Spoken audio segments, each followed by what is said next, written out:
Minsan may mga tao na bibigyan tayo ng advice na ipa-opera na ang katarata natin. Minsan wala naman tayong nararamdaman na panlalabo ng paningin natin at wala rin naman tayong nararamdaman na sintomas. Kailan ba natin dapat ipa-opera ang katarata natin?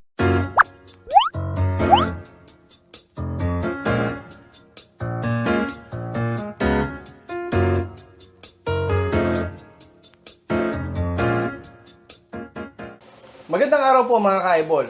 Marami po ang nagtatanong kung kailan ba dapat ipa-opera ang katarata natin. Yan po ang pag-uusapan natin ngayon. Ano ba ang katarata? Ano po ba ang katarata?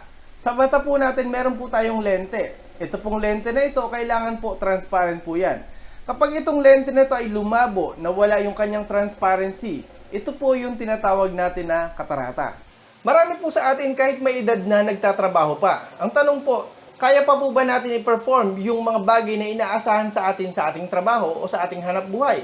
Kung sakali man po na malaki na ang nagiging epekto nito para hindi natin ma-perform ng tama yung ating trabaho, i-consider na po natin na ipatanggal po natin ang ating katarata.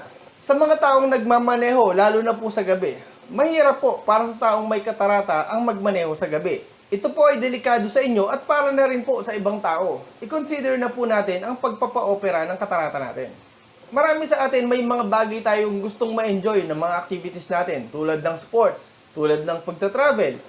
Kung hindi na po natin ito na-enjoy dahil sa ating katarata at gusto natin ito muling ma-enjoy, ina-advise po namin na ipatanggal na natin ang ating katarata. Kasama sa sintomas ng katarata ay panlalabo ng paningin. May mga kondisyon ng katarata na hindi na talaga lumilinaw kahit lagyan natin ng salamin.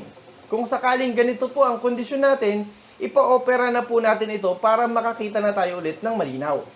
Sa kabilang banda po, kung sakali man na meron tayong katarata pero nakakagawa pa tayo ng maayos sa trabaho natin, nakakapagmaneho pa tayo ng maayos sa gabi, at nagagawa pa natin lahat ng mga bagay na gusto nating gawin, kung sakali man na napapalinaw pa ng salamin yung paningin natin na sapat para makakita tayo ng malinaw at ma-perform natin lahat ng ating ginagawa, maaring hindi po muna natin ito ipa-opera.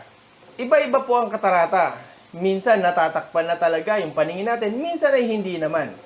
Para makasigurado po tayo, mainam po na ipa-check up po natin ito sa ating pinagkakatiwalaang optometrist para mabigyan tayo ng professional advice kung sakali man na kaya pa nating magawa yung ating mga everyday duties. Sana po may natutunan kayo sa video po natin na ito. Huwag niyo pong kalimutan i-like, i-share, at mag-subscribe kayo sa aming channel para lagi kayong updated sa ating mga videos. Maraming salamat po.